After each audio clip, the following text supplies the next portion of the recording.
Bonjour et bienvenue sur mon podcast La quête de l'équilibre. Je m'appelle Nathalie Ross, je suis auteure et astrologue et passionnée par les animaux. Vous trouverez ici plein d'informations sur les cycles lunaires, notamment des podcasts sur les nouvelles lunes et pleines lunes, mais pas que. On parle aussi de divers sujets, notamment reliés au développement personnel, à l'actualité aussi parfois, au transit planétaire et aussi à l'apprentissage de l'astrologie, mais également des podcasts aussi qui arriveront sur nos amis les animaux et la symbolique qu'on leur accorde dans la spiritualité. En tout cas, je vous souhaite la bienvenue. Si ce podcast vous plaît, n'hésitez pas à le noter sur Apple Podcast. Vous pouvez aussi l'écouter sur YouTube et commenter directement. Je veille à répondre à un maximum de commentaires. En tout cas, j'espère que vous êtes bien installés et je vous souhaite maintenant une très bonne écoute. Bonjour, j'espère que vous allez bien. Je suis heureuse de vous retrouver aujourd'hui pour un nouveau podcast sur la nouvelle lune en Vierge qui aura lieu le vendredi 15 septembre 2023 à 3h39 du matin, heure de Paris. Donc je rappelle que la nouvelle lune, c'est une conjonction soleil-lune, donc ici dans le signe de la Vierge, à 21°59 du signe de la Vierge, et c'est le début d'un nouveau cycle lunaire. Ce cycle lunaire, il sera suivi d'une pleine lune le 29 septembre dans le signe du Bélier, et ensuite on aura à nouveau une nouvelle lune en octobre. Il me semble que ce sera le 14 octobre qui se fera cette fois-ci dans le signe de la Balance. Donc la lunaison dans le signe de la Vierge, c'est la dernière lunaison des signes, enfin des 6 premiers signes de l'année astrologique.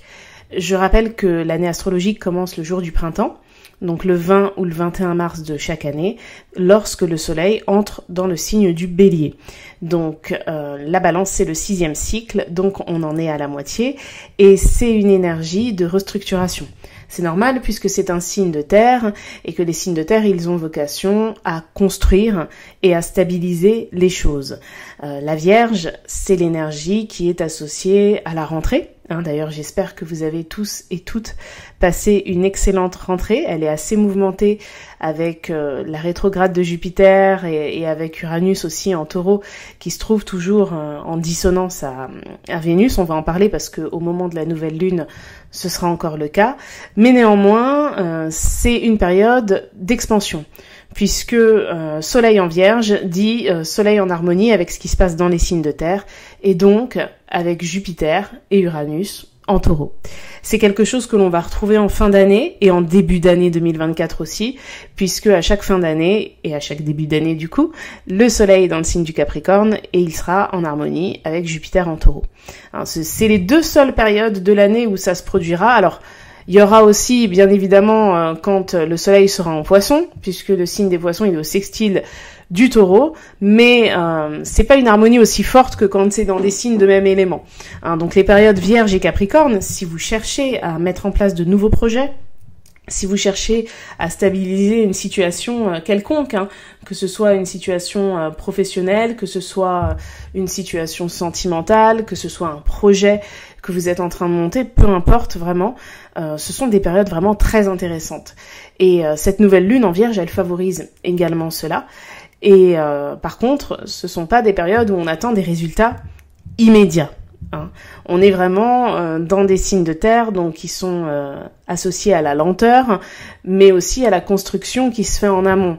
Si vous voulez, pour donner une métaphore, le spectacle, on va dire en ce moment, tiens, on a Beyoncé qui fait sa tournée, donc lorsque Beyoncé a fait son spectacle, ça c'est la finalité. On va dire que c'est le feu, c'est ce qui est vu par les autres, c'est ce qui est admiré par les autres. Mais tout le travail en amont, les répétitions, l'écriture des chansons, le mixage, les sessions studio, etc. Tout ça, c'est terre. C'est pas quelque chose qu'on voit. C'est quelque chose que certains artistes documentent, et encore pas toujours. Mais c'est pas ce qui fait rêver. Ce qui fait toujours rêver, c'est la finalité. Seulement, la finalité, elle est associée à des énergies qui demandent du coup un travail entre guillemets en amont, dans l'intimité et dans la discrétion. Et ces saisons de terre, elles servent à ça notamment. L'organisation qu'on met en place au travers de l'énergie de la Vierge. Alors, le signe de la Vierge, c'est un signe mutable aussi, donc il y a quand même une ouverture sur les autres. C'est pour ça que on a quand même de la visibilité. sur ce que font les autres aux alentours de la saison de la Vierge, puisque c'est la rentrée. Chacun s'inscrit à des activités, chacun reprend le travail, les études, etc. Mais le travail à fournir, il est vraiment intime, comme à l'école. C'est-à-dire qu'à l'école, on apprend tous ensemble, mais par contre, les devoirs, c'est à la maison, et ça se passe pas du tout pareil selon les personnes. Donc déjà selon l'environnement familial, mais même environnement familial, ça dépend aussi du sérieux, de la capacité à gérer son temps, de la capacité à s'organiser, etc.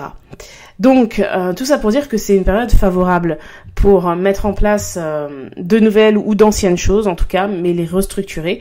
Et une lunaison, dans le signe de la Vierge, c'est une lunaison qui va nous demander de prendre un nouveau départ en ce sens. Après, il faut pas oublier, vraiment, c'est très important, que l'énergie de la Vierge, elle représente aussi la notion de santé. La santé, elle est physique, elle est morale, elle est mentale et elle est aussi financière. En fait, c'est la santé d'un couple, savoir si ça va bien dans un couple, la santé d'une amitié, la santé d'un projet, etc. C'est tout ce qui doit rester viable, en fait, parce que être en bonne santé, c'est pouvoir vivre aussi, ou en tout cas pouvoir vivre plus facilement. Donc, il y a des choses que l'on ne maîtrise pas au niveau de la santé, et que ce soit la santé médicale ou la santé d'un couple, etc. Par exemple, on maîtrise pas tout au niveau de notre santé physique. On vit dans un environnement où il y a des ondes, on vit dans un environnement, si vous êtes en ville, qui est plus pollué que si vous êtes en campagne. On mange des aliments qui sont peut-être pas tous hyper sains, donc il y a du tri à faire, mais il faut quand même être conscient que personne ne peut être parfait à ce niveau-là, à 100%, sur la durée. Et pareil, dans la santé d'un projet, il y a toujours des éléments qu'on ne maîtrise pas. Exemple, vous avez envie d'acheter un bien immobilier, vous maîtrisez pas la réponse du propriétaire, s'il réagit ou non de manière positive à l'offre que vous proposez. Dans un couple, vous maîtrisez pas l'autre. Ses réactions, ses ressentis, c'est quelque chose que seule cette personne peut concrètement comprendre, et encore, on se comprend pas toujours déjà, mais en tout cas, s'il y a une personne qui peut comprendre les ressentis que vit votre partenaire, c'est votre partenaire, et puis c'est tout.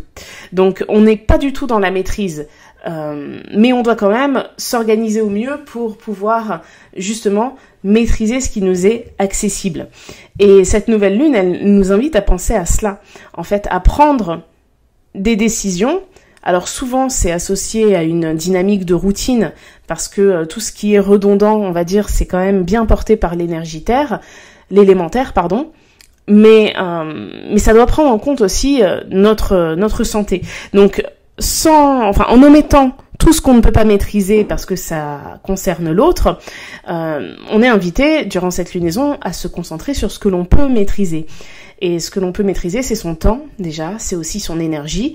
Alors, en fonction de ce que l'on mange, par exemple, sans parler dans le détail, est-ce que c'est bio ou pas bio, mais je pense qu'aujourd'hui, on est assez informé, tout le monde sait très bien qu'on a une meilleure énergie si on mange des légumes et des féculents plutôt que des gâteaux, par exemple. Donc tout ça, c'est une question d'équilibre aussi, c'est une question de projet personnel, parce que quand on parle de la notion de projet, on l'associe toujours, même dans l'exemple que j'ai donné, à l'achat d'un bien immobilier ou à un projet collectif, un projet professionnel, mais juste vouloir être mieux dans sa vie, être mieux dans son corps, être mieux dans son esprit, c'est un projet déjà. Et c'est des projets qu'on a tendance à négliger parce que on ne leur donne même pas le statut de projet. Parce que j'entends même parfois des personnes dire oui, mais ça devrait être normal, donc c'est pas un projet. Oui, mais quand on n'a pas, si je puis dire, cette norme de se sentir bien avec soi-même, travailler sur ça pour s'améliorer et être mieux, c'est un projet. Donc, il faut pas hésiter au cours de cette lunaison en Vierge à mettre en place des choses qui favorisent le bien-être intérieur, qui favorisent aussi, par exemple, la santé financière. Ça peut être épargner différemment, dépenser différemment, sur toutes nos dépenses, si je puis dire, habituel, ça peut être revoir son contrat d'assurance auto, ça peut être changer de fournisseur internet parce que on arrive à la fin de l'année d'engagement où on peut négocier le prix, etc. Enfin, c'est vraiment revoir tout ça pour avoir une meilleure santé financière. L'autre jour, je suis tombée sur une vidéo d'une femme qui expliquait qu'elle avait un challenge 5 €. En fait, dans l'année, à chaque fois qu'elle a un billet de 5 €, elle le met de côté. Alors on peut faire ça avec une pièce de 2 €, avec une pièce de 1 €. Et en fait, elle expliquait que l'année dernière, elle avait eu 800 € comme ça. Et du coup, elle s'en était pas forcément rendu compte au final, parce que c'est vrai que le billet de 5 €, on le trouve pas à tous les coins de rue. Alors certains vont dire que à cause de ça, on imprime trop de billets, etc. Donc ça, c'est un autre sujet. Mais tout ça pour dire que y a une phrase très célèbre qui dit « Il n'y a pas de petites économies ». C'est valable pour l'argent, mais c'est valable aussi pour votre temps, c'est valable aussi pour votre énergie. Par exemple, avec la démocratisation du télétravail, il y a beaucoup de personnes, en plus j'en fais complètement partie, qui ont pris du poids parce qu'elles bougent moins, etc. 10 minutes de sport par jour, c'est mieux que 0. En fait, c'est vraiment ce qu'il faut se dire. Et à partir du moment où c'est incorporé dans la routine, ça devient une habitude et ça améliore la santé générale. Vraiment, 10 minutes de sport, c'est mieux que 0. Aujourd'hui, en plus, ce n'est même plus une question d'argent. Parce que sur YouTube, vous avez plein de vidéos de sport qu'on peut faire à la maison sans matériel. Et on peut faire la même tous les jours pendant une semaine et changer ensuite. Il y en a vraiment, vraiment beaucoup. Donc, d'ailleurs, pour ça, je vous conseille une chaîne YouTube qui s'appelle Tara's Body. Alors, Tara comme le prénom, S' et Body comme body. Elle propose sur sa chaîne YouTube des cours de danse. En fait, c'est de la danse, on va dire un peu sportive. Donc, c'est une manière assez sympa de faire du sport pour les personnes qui sont pas très sportives. Et c'est vraiment top. Et du coup, c'est sur YouTube et c'est gratuit. Donc, vous voyez, il y a plein de solutions par rapport à ça. Par exemple, pour les personnes pour qui c'est la problématique, ça peut être aussi soigner ses relations. Il y a des personnes qui ne trouvent jamais le temps de voir les gens qu'elles aiment, de voir leurs amis, parce que elles sont prises par le travail, elles sont prises par la vie de famille, les enfants, elles ont peut-être une personne à charge, une personne qui est malade, etc. Et en fait, il faut, entre guillemets, se forcer pour penser à sa santé mentale et donc à sa santé, si je puis dire, relationnelle aussi. Ça paraît fou, mais ça paraît très Virgo, justement, très vierge, le conseil que je vais donner. Mais majoritairement, on a tous des smartphones, et même si on n'en a pas, on peut avoir un agenda. Et il y a des calendriers dans les smartphones. Et franchement, s'organiser, même si c'est que 2 heures par mois, pour voir une amie alors qu'on n'a pas le temps en général, enfin qu'on dit qu'on n'a pas le temps, c'est un manque d'organisation en réalité, et ça coûte même pas forcément de l'argent. On peut très bien recevoir quelqu'un chez soi et cuisiner ensemble, les activités, les sorties pour voir les gens, surtout que là, profitons-en. Je pense que on va avoir un bel automne au niveau du temps. On peut faire des balades en forêt, on peut faire des choses qui ne coûtent rien financièrement, mais qui rapportent vraiment énormément. Et on prend pas le temps de le faire. Alors quand je dis tout ça, c'est pas, je suis en train de juger personne, parce que moi-même, je vois très peu mes amis, parce que je passe beaucoup de temps à travailler. Et ceux qui me suivent sur Insta savent que j'ai récemment déménagé, donc c'est toute une réorganisation. J'ai eu beaucoup de choses à gérer. Mais en fait, l'excuse je n'ai pas le temps, quand on regarde bien, en fait, on a du temps. Regardez si ça vous arrive parfois d'avoir une amie ou un ami au téléphone et d'y passer 2 heures. Alors, à part si c'est une personne qui vit à 800 km de chez vous, en vrai, on peut très bien se voir. Parfois, on passe du temps au téléphone, on est assis sur le canapé. En vrai, on pourrait juste aller marcher pendant ce temps-là, s'il fait beau, bien sûr. Parce que le temps passe de la même manière. En fait, je me suis faite cette réflexion parce que, ok, c'est un podcast sur la nouvelle lune en Vierge, mais comme je le dis toujours, l'important c'est que ça serve dans la vie courante. Sinon, l'astrologie, ça reste quelque chose de symbolique et que l'on n'incorpore pas, si je puis dire, dans la vie réelle, alors que c'est fait pour ça, en fait. Il y a quelque chose d'utile dans la compréhension des cartes du ciel, des nouvelles lunes, etc. Eh bien, l'autre jour, j'ai déballé tous mes produits de beauté. En fait, je vous raconte ça, c'est personnel, mais quand j'ai déménagé, je savais qu'après j'avais plein d'autres choses à faire par rapport à mon ancien appartement. Et pour moi, le plus important, c'était que les cartons soient vides, soit sorti et que l'on ait une vue sur ce qu'on doit ranger. Parce que quand on le laisse dans les cartons, c'est une sorte de confort. Le carton, il peut rester là pendant 3 mois après, puisque c'est rangé, puisque c'est dans un carton, alors qu'en fait, c'est pas rangé. Et tout ce qui est mes produits de beauté, eh bien, je m'étais dit, de toute façon, j'ai pas le temps de me faire belle, là, durant les prochaines semaines. Il faut que je fasse ci, que je fasse ça, que j'aille à Leroy Merlin, que j'aille à Ikea et tout. Et je dis, je le ferai en dernier, en fait. Et c'est ce que j'ai fait l'autre jour. Et j'ai eu au téléphone une amie qui habite en province, donc pour le coup, je pouvais pas la voir. Et en fait, on a passé 2 heures au téléphone. Et je me suis dit, mais en fait, je vais en profiter pour ranger. Parce que mon premier réflexe, ça a été de me poser, en fait. Et je me suis dit, non, je vais parler avec elle. Et en même temps, je vais ranger. Vous imaginez pas la satisfaction que j'ai eue après ça, parce que je me suis dit, purée, j'ai passé un trop bon moment, j'ai parlé avec mon ami, et en plus, tout est rangé, tout est nickel. J'ai fait du tri et tout. Donc, il faut essayer de dédoubler les choses. Tout ce que l'on peut dédoubler, vraiment dédoublons-le. Parce que, je sais pas si vous le remarquez, mais on a l'impression que le temps passe de plus en plus vite. Et ce que nous apprend l'énergie de la Vierge, c'est vraiment à être organisé. Et c'est vrai que aujourd'hui, maintenant, quand on est trop organisé, ça prend tout de suite une connotation assez négative. On est tout de suite la personne un peu relou, qui veut imposer ses règles aux autres, etc. Alors qu'en fait, ça permet juste de faire beaucoup plus de choses. Vraiment, même organiser son week-end. Alors je pense que les personnes qui ont des enfants le sont plus par rapport au fait d'avoir des enfants, parce que je sais qu'il y a beaucoup d'activités extrascolaires qui se font le samedi, etc. Mais c'est vrai que c'est important d'organiser son week-end, parce que quand on passe un week-end rempli de choses qu'on aime faire, on n'a pas l'impression qu'il est passé trop vite. En fait, c'est quand on fait rien qu'on a l'impression que ça passe trop vite, ou quand on passe beaucoup de temps devant Netflix. Alors, c'est aussi très bien de passer du temps devant Netflix, mais c'est aussi bien de se concentrer sur ses centres d'intérêt. Et n'oubliez pas qu'on est des êtres, qu'on est des mammifères, donc on a besoin de mettre le nez dehors aussi, on a besoin de voir d'autres personnes, etc. Donc je trouve que c'est vraiment important.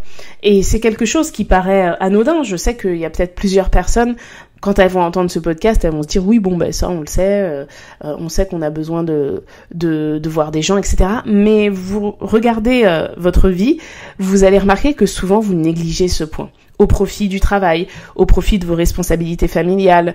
Ça veut pas dire qu'il faut négliger le reste, mais être organisé, ça se permet de s'accorder des moments, même si c'est de moins en moins, si je puis dire, plus on avance dans les responsabilités autres, mais c'est important. Vraiment, je pense que c'est très important. C'est un peu comme, c'est un peu comme le travail. Quand on travaille pour une société, on arrive à l'heure. On arrive en fait à se formater au rythme de la société, parce que c'est ce qui est convenu dans le contrat. Et faites un contrat avec vous-même, en fait. Faites un contrat qui vous dit tous les jours, je prends 10 minutes pour bouger un peu si je travaille de la maison. Peut-être que ces 10 minutes, après, elles vont se transformer en 20, en 30, et puis après, ça deviendra peut-être 1h30, 3 fois par semaine, je sais pas. Ça dépend de vos envies, de votre emploi du temps. Mais pour votre santé physique et mentale, si vous considérez que vous bougez pas assez, par exemple, eh bien, commencez par 10 minutes. Vaut mieux 10 minutes que 0, en fait. Si vous trouvez que vous voyez pas assez les gens, commencez à vous dire, une fois par semaine, j'appelle quelqu'un 20 minutes que j'ai pas l'habitude d'appeler, mais de qui j'ai envie d'avoir des nouvelles. Alors c'est une fois par semaine, 20 minutes, c'est rien. Vous voyez, selon ce qui vous manque en fait dans votre vie, ça peut être aussi le fait de pas avoir de loisirs en fait. Accordez-vous une demi-heure, je sais pas, par semaine pour aller, je sais pas moi, sur YouTube et regarder une vidéo sur un sujet qui vous intéresse. Ça vous poussera peut-être à faire quelque chose en ce sens, à vous inscrire peut-être à une nouvelle activité. C'est encore temps, on est au mois de septembre. Vous voyez ce que je veux dire, c'est important en fait. Et ça, c'est des choses qu'on ne dit pas, parce que c'est pas primordial. C'est important, mais c'est pas primordial. Ce qui est primordial, bien sûr, on connaît la pyramide de Maslow, il faut manger, il faut répondre à ses besoins physionomiques, et pour ça, il faut travailler. Alors oui, on l'a vu pendant le Covid aussi, les métiers qu'on a appelés non essentiels. Bien sûr, demain, c'est la famine, on va plus avoir besoin des agriculteurs que des acteurs. C'est clair et net. Mais on voit bien aussi que c'est pas quelque chose qui est relié entre guillemets à notre confort de vie occidental, etc. C'est quelque chose qui est relié à nos besoins. Les hommes des cavernes, ils dessinaient sur les pierres en fait. Donc depuis toujours, cette notion de créativité, ce besoin entre guillemets, d'évasion des responsabilités, il existe. Et on a quand même de la chance, en tout cas nous qui vivons en 2023 dans un pays comme la France, parce que c'est pas le cas partout sur la planète, on a la chance de pouvoir réfléchir à ces questions-là et de pouvoir organiser notre temps en fonction. Même si, bien évidemment, tout n'est pas rose non plus.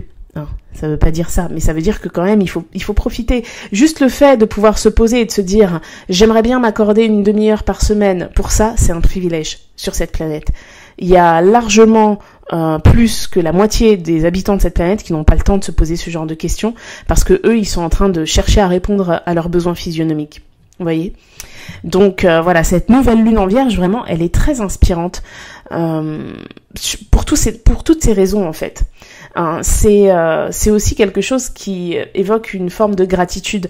N'oubliez pas que un signe, il a toujours un peu de son signe opposé. Donc la Vierge, elle a un peu des poissons. Et leur point commun, donc déjà, en dehors de la quête de la perfection qui n'existe pas, il y a quand même aussi une grande sensibilité. Et une grande empathie.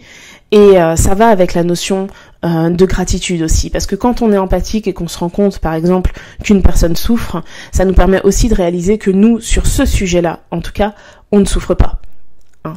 Quand on est empathique par rapport à quelque chose, en général, remarquez bien, ce sont des choses qui ne nous concernent pas directement. Tout à l'heure, par exemple, j'ai posté en story des affiches de prévention contre l'abandon des animaux. Et moi, quand je vois ça, c'est quelque chose qui me touche énormément.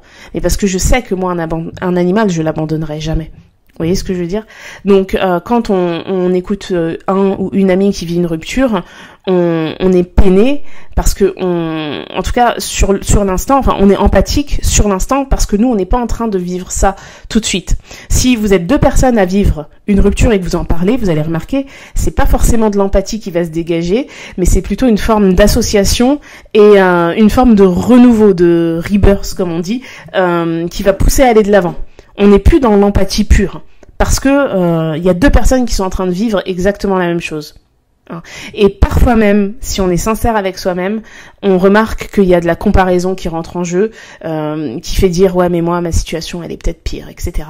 Donc l'empathie c'est quelque chose qui naît quand on n'est pas directement, en tout cas dans l'instant concerné par ce qui nous rend empathique. Vraiment. Donc l'énergie de la Vierge, elle peut aussi, si je puis dire, intervenir sur le plan de l'empathie et ça doit nous amener vers une forme de gratitude. Quand on écoute une amie qui pleure parce qu'elle est en train de se séparer, ça nous ramène aussi sur le fait que nous on a de la chance, c'est pas notre cas. Ou alors on est célibataire et on n'est pas en train de vivre ça, ça a l'air dur ce qu'elle vit quand même. C'est ça l'empathie. Donc voilà. Pour en revenir au plan purement astrologique, cette nouvelle lune, elle est opposée à Neptune. Bon, ça, c'est pas nouveau, parce que Neptune, il est en Poisson depuis plus de 10 ans. Donc, ça décrit forcément une forme d'idéalisme qui peut être trop fort. D'ailleurs, on voit que la lune noire, elle est en Lion aussi. Et la lune noire, c'est un point karmique qui est assez fort, qui décrit une forme d'excès. Et quand l'excès, il est relié à l'énergie du Lion, qui est l'énergie du moi, eh ben, ça peut amener à passer d'un extrême à l'autre. C'est-à-dire que les personnes qui ont tendance à pas trop penser à elles peuvent finir par penser qu'à elles. Mais c'est des manières de fonctionner qui ne sont pas permanentes. Donc c'est impulsif et ça répond à un besoin de prendre soin de soi en fait. Donc ça aussi c'est encore une preuve, si vous vous délaissez trop en tant que personne, il y a un moment vous allez craquer et ce moment-là, la réaction sera complètement démesurée. Et en plus, ça jouera pas en votre faveur parce que ça sera pas difficile pour les personnes en face de vous de vous faire passer pour la personne déviante ou la personne un peu zinzin, quoi. Donc, prendre soin de sa santé mentale, de sa santé physique, de sa santé relationnelle, de sa santé financière, c'est s'assurer une forme de sérénité. Vraiment. Et c'est une période de bilan, quelque part, parce que après on rentre dans un nouveau cycle avec l'énergie de la balance, et les signes de la balance au Poisson, ils sont appelés les signes, en tout cas ils représentent dans le thème des maisons qui sont appelées impersonnelles, parce que là on est directement confronté à l'autre. Ok. Donc au moment de cette nouvelle lune aussi, il y a un aspect très important, c'est que Mars en balance est en harmonie avec Vénus dans le signe du Lion.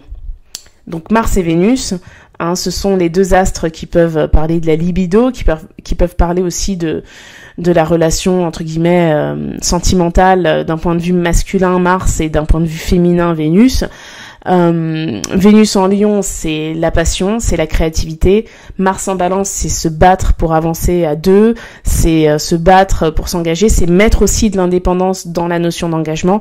Et cette harmonie avec Vénus en Lion, elle invite à tendre vers une forme de confort.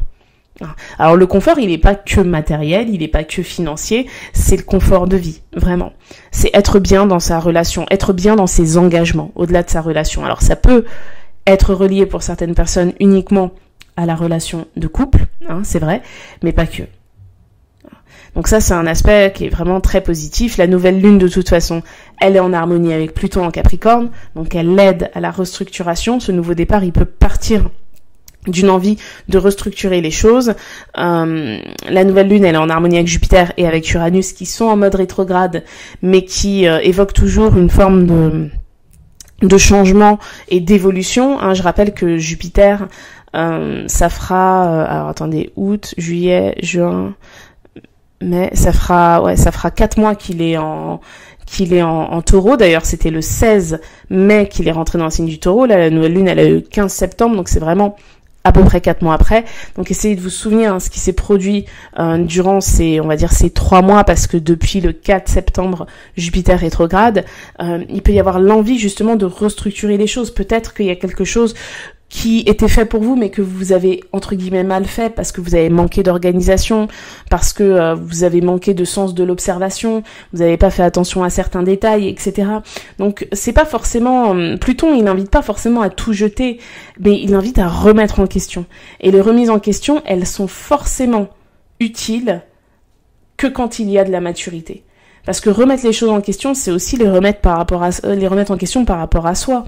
C'est admettre que parfois, on a mal fait les choses. Vous savez, quand un projet il marche pas, en général, c'est soit que c'est pas pour nous, soit que c'est pas le bon moment, soit qu'on fait mal les choses. Il n'y a pas d'autres raisons en général. Donc, il faut vraiment ne pas hésiter, si je puis dire, à retourner vers les envies qu'on peut avoir par rapport à l'évolution de notre vie, si on arrive à constater qu'on a peut-être mal fait des choses durant les 3 derniers mois, quoi.